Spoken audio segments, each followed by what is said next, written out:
Olá, aqui estamos outra vez em nome do soberano Criador dos céus e da terra, o Senhor Jesus Cristo.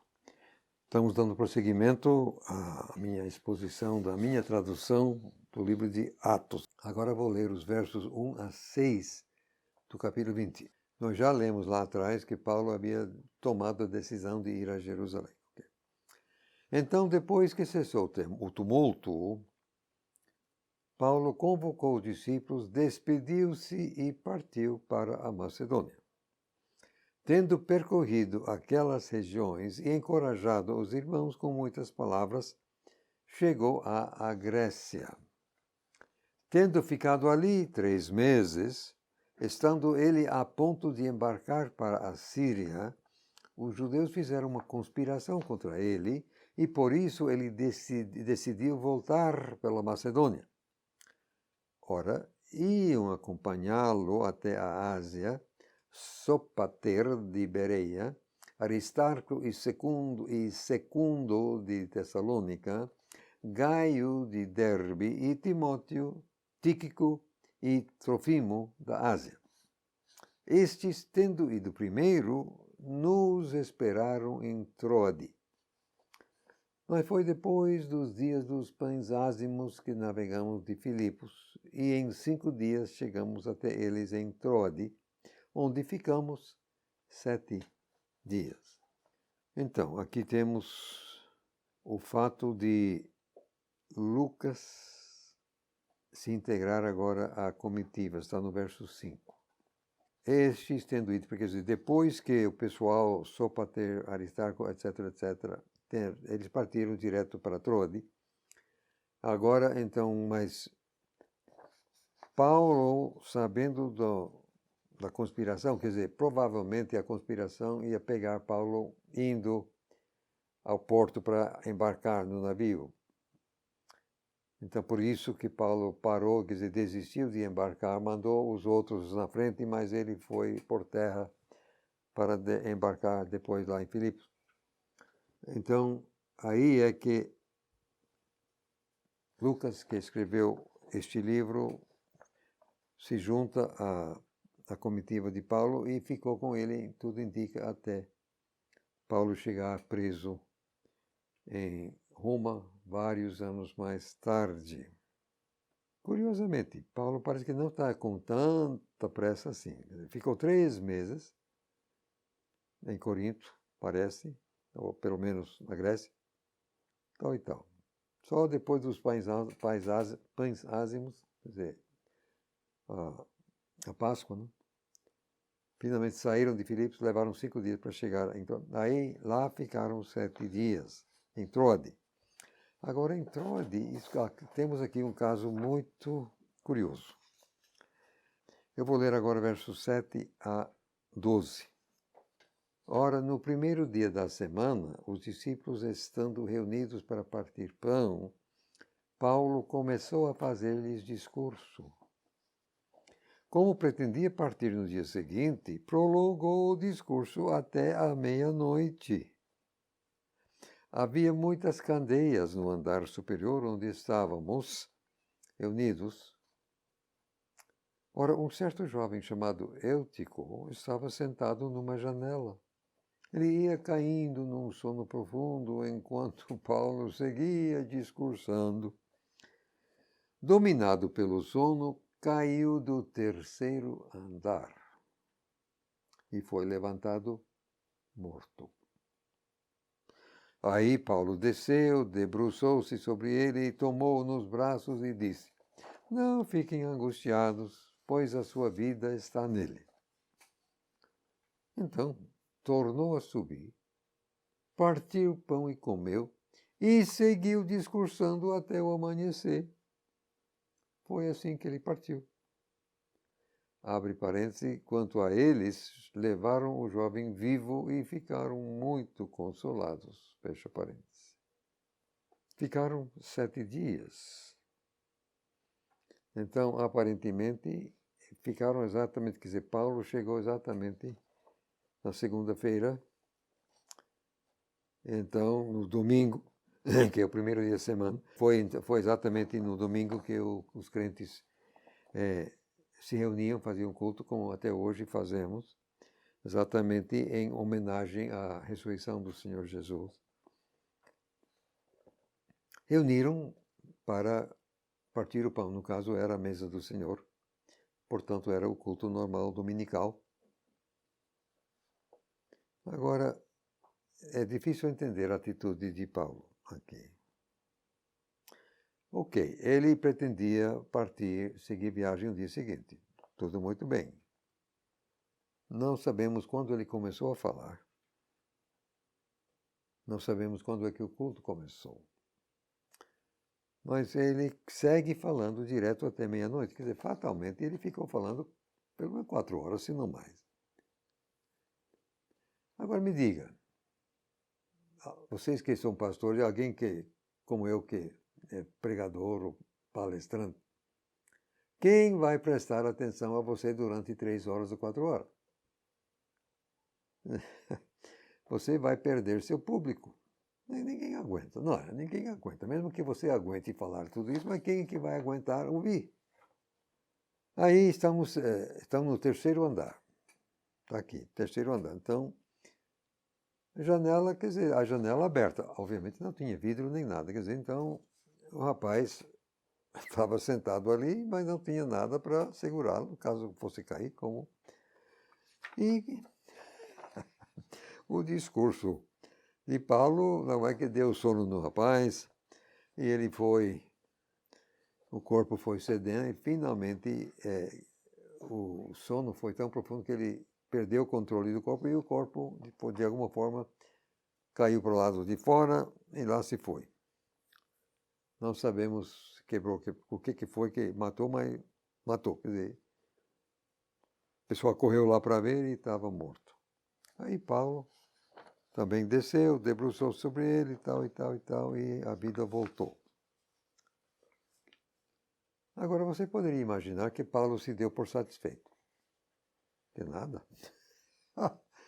Que coisa, Paulo. Lá ele tem que comer um pouco, afinal ninguém é de ferro, né? Aí ele comeu um pouco, e aí ele segue falando até amanhecer o dia, meu Deus.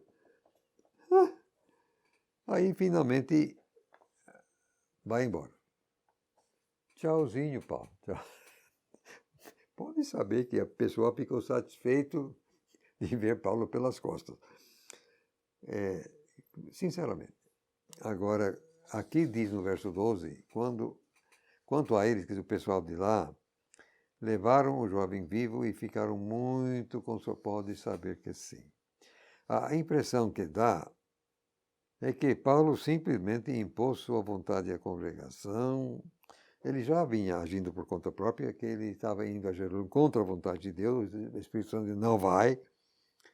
Mas, de qualquer forma, pelo, sabe lá, o cartaz dele, a importância dele como apóstolo, os cristãos ali deixaram ele correr solto, mas eu creio que deram um suspiro de alívio quando ele foi embora. Eu entendo que eles acompanharam Eutico a pé até sua própria casa, para ter certeza, e estavam muito satisfeitos, confortados, pode saber que sim, poder levar o jovem vivo para casa. Muito curioso esse caso. A atitude de Paulo, principalmente. Eu acho difícil entender isso. Bom, verso 13 agora a 16.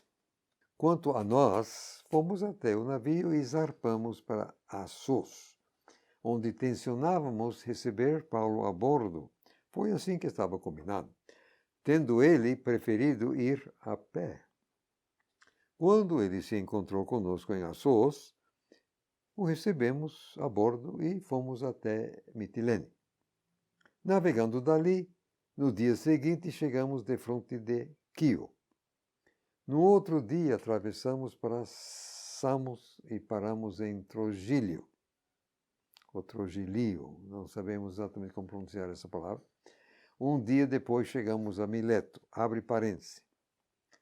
Paulo tinha decidido passar ao largo de Éfeso para não gastar tempo na Ásia, pois apressava-se para estar em Jerusalém no dia de Pentecoste, se lhe fosse possível. Fecha parênteses. Agora, o que aconteceu aqui é que, naturalmente, toda a bagagem de Paulo estava a bordo do navio, então, quando ele preferiu ir a pé, foi naturalmente sem carga. E foi um bom exercício, muito bom, Paulo. Até que ele precisava refrescar a cuca, será que não? Foi muito bom essa caminhada para ver se ele refrescava a cabeça um pouquinho. Estou sendo assim, desculpe aí, faltando com respeito, talvez, mas eu não entendo realmente o que Paulo fez em Troade. Aí, então, naturalmente, tudo combinado. Chegou em Assos, o navio já está lá, recebem a bordo, seguem viagem. Agora, pernoitaram na ilha de Samos. Samos é uma ilha. Ah, sim, Trogílio é que eu mesmo é que não coloquei, quando datilografei, não havia colocado o acento, é por isso que me encabulei. Desculpem aí. Trogílio. Imaginamos assim, pelo menos. Então, esse tal de Trogílio deve ter sido um povoado nessa ilha. Hoje não tem mais vestígio do exato lugar, como também não haveria de ter 2000 anos depois. Acontece que uns 6% dos manuscritos gregos omitem paramos em Trogílio. Seguidos, você já sabe, não vou deixar em trás, a linguagem hoje atualizada, enfim. O fato é que no dia seguinte chegaram a Mileto. Pronto. Então, de lá, bom, vamos ver, aqui já estou chegando, adiantando. Vamos ler agora versos 17 a 24.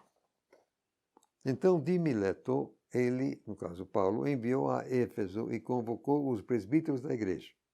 Aí, quando eles chegaram até ele disse-lhes: Vocês bem sabem como vivi todo o tempo em que estive convosco, desde o primeiro dia em que cheguei na Ásia, servindo ao Senhor com toda a humildade, com muitas lágrimas e com as provações que me sobrevieram pelas conspirações dos judeus.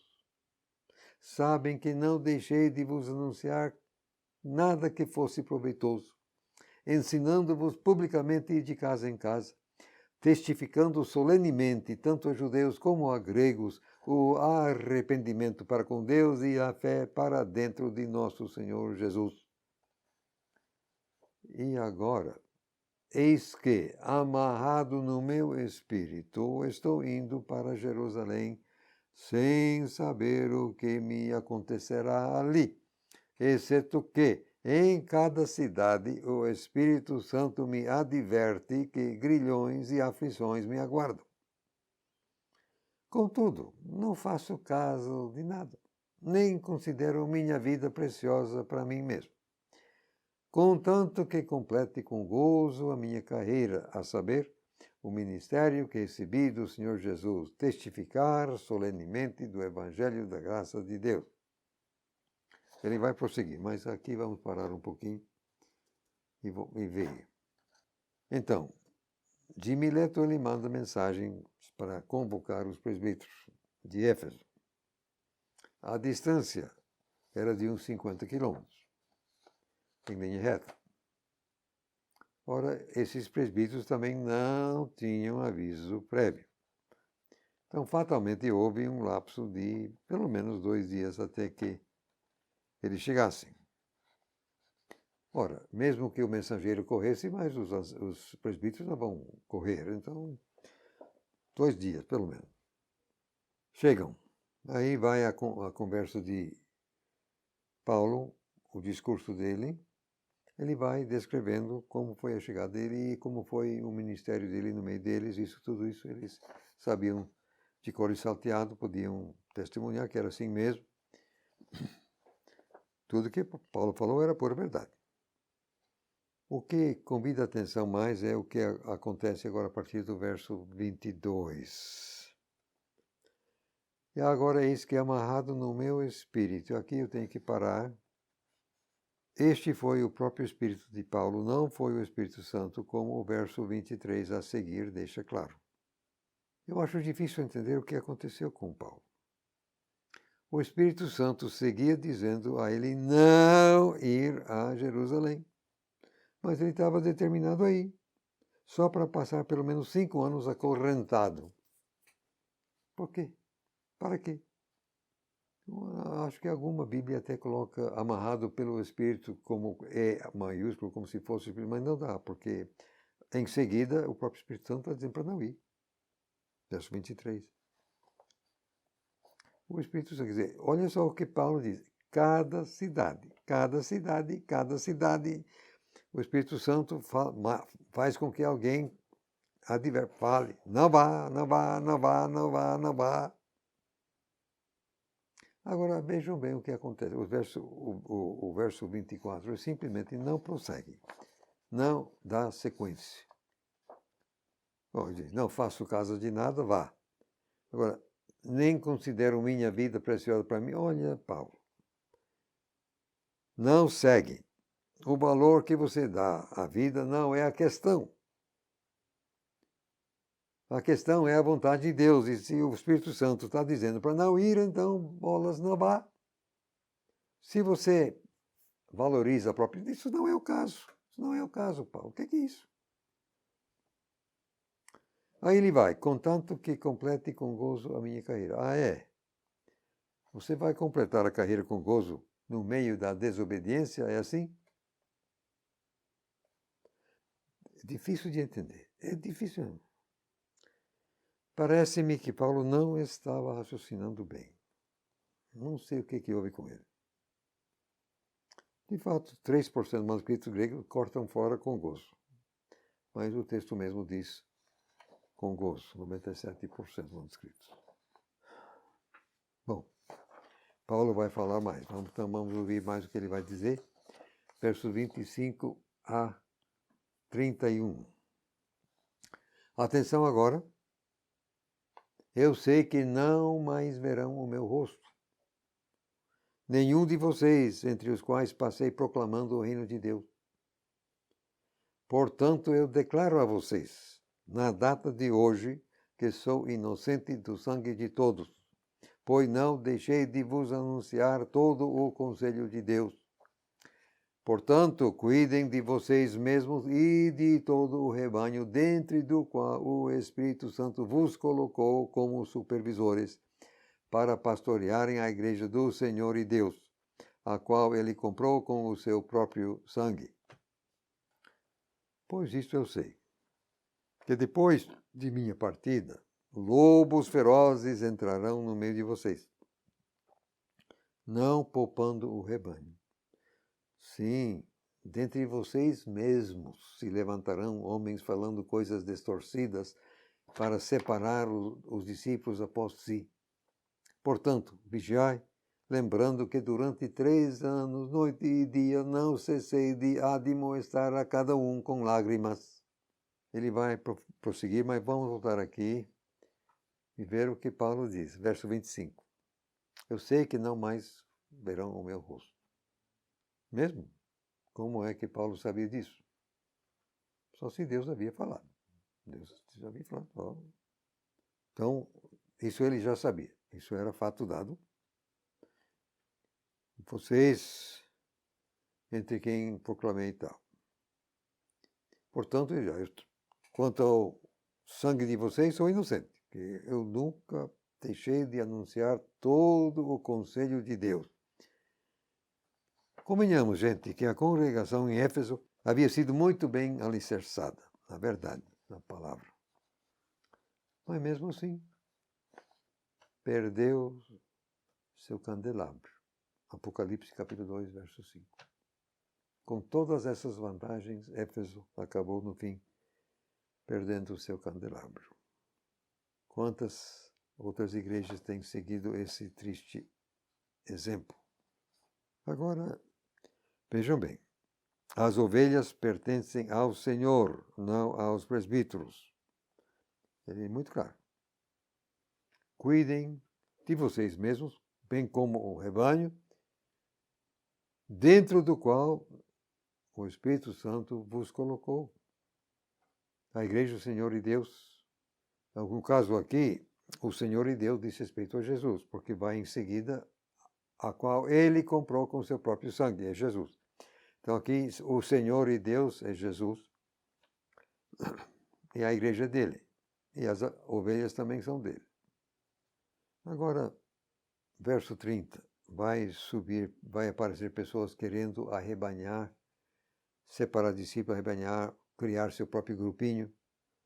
Quando você observa isso acontecendo, cuidado. Provavelmente não será a coisa certa. Portanto, então tem que vigiar. Bem lobo e não é pouco e não é pequeno. Noite e dia. Isso é, quer dizer, eu entendo que Paulo está dizendo que estava sempre disponível. Acontece assim um emergente, pode chamar de noite, não tem problema.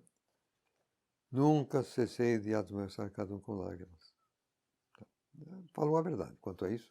Agora vamos terminar aqui o discurso de Paulo 32 a 35. Agora, pois, irmãos, eu confio-vos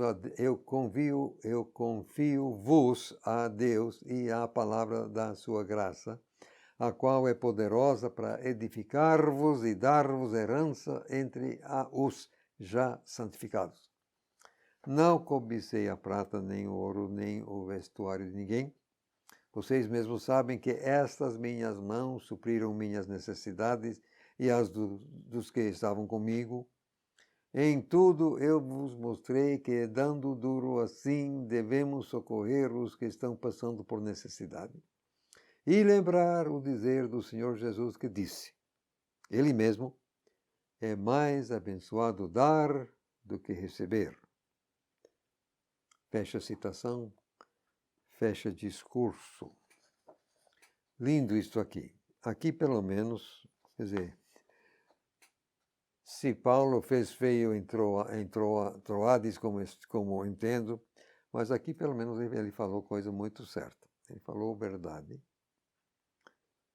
Ele confia esse pessoal a Deus e a palavra da sua graça. Essa palavra é poderosa para edificar e dar herança entre os santificados. Lindo, exatamente assim. Quando nós recebemos a palavra de Deus como tendo autoridade objetiva sobre nós e a interpretamos honestamente debaixo da orientação do Espírito Santo, e para tanto temos que deixar de lado os nossos pacotes preconcebidos, deveras iremos crescer em entendimento e em santificação. É assim mesmo. Querendo assim garantir a nossa herança entre os já santificados.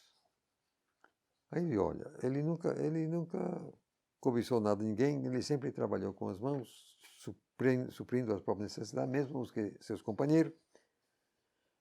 E ele com isso deu um exemplo interessante que vem aqui no verso 35.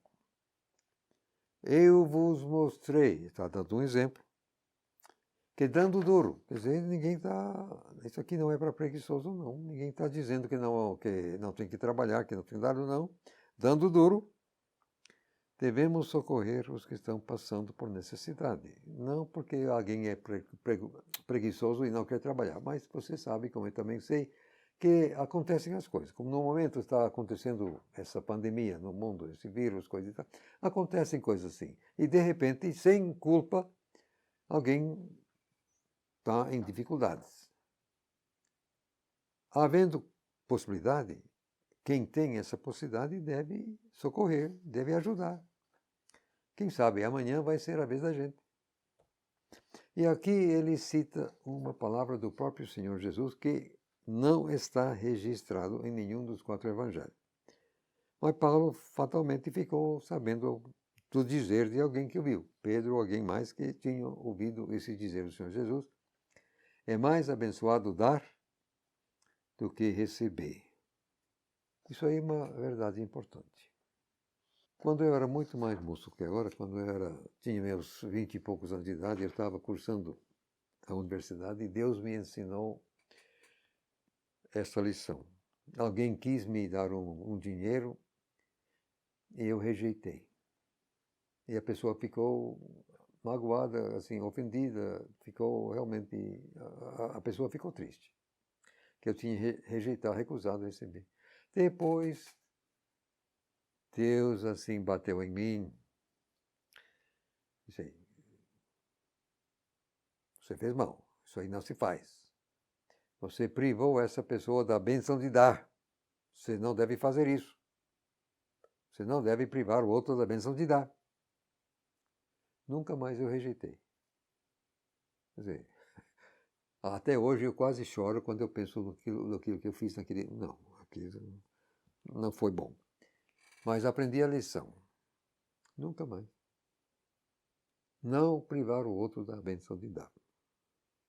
O soberano é mais abençoado dar do que receber. Está aí, palavra do soberano Jesus.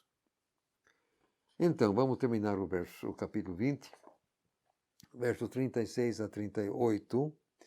Tendo dito essas coisas, ele ajoelhou-se e orou com todos eles. Então todos eles choraram muito e, lançando-se ao pescoço de Paulo, o beijavam. O que mais os entristeceu foi a palavra de que ele tinha falado, que nunca mais viriam o seu rosto. Então, o acompanharam até o navio. Pode saber que sim. Eles realmente tinham um afeto muito grande pelo apóstolo. E foi exatamente a notícia que nunca mais iriam ver. Aí isso aí, aquilo tocou. E então caíram no pescoço, abraçando, beijando, chorando. Até que finalmente conseguiram, nós já aí, o primeiro verso 1 do capítulo 21, depois que conseguimos nos separar. Pode saber que demorou um pouquinho, mas finalmente conseguimos. Chegamos ao capítulo 21 e acho que aqui está bom de parar, permitindo nosso bom Deus, vamos dar prosseguimento no próximo vídeo, no capítulo 21.